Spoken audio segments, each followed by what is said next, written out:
GST E-Goods and Service Tax has been introduced in India with providing a uniform tax structure across all parts of the country.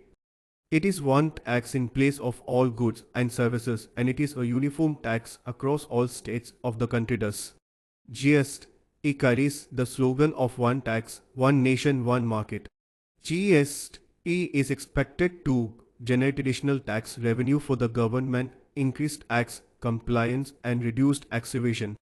The basic structure of GST goods and service have been classified into different category of goods.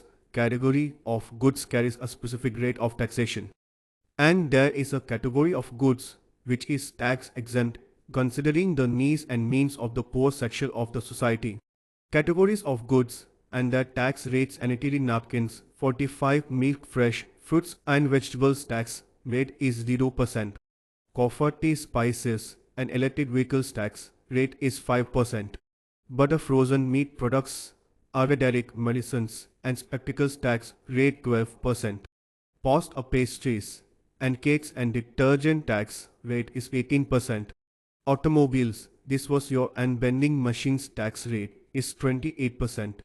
Typical characteristics: 3 typical characteristics of GST must be noted. 1.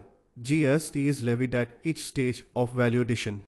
2. GST focuses on the supply of goods rather than their production.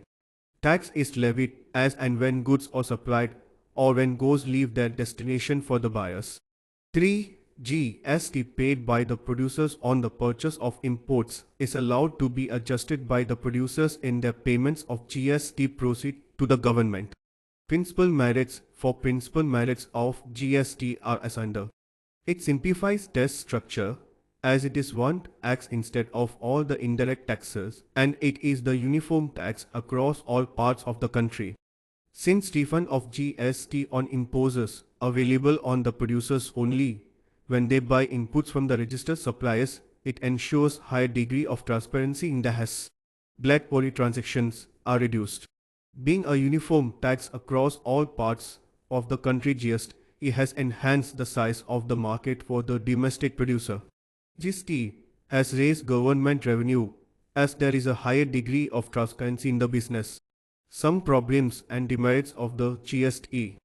GST rates across different goods and services are still not finally settled, and to that extent uncertainty looms in the economy.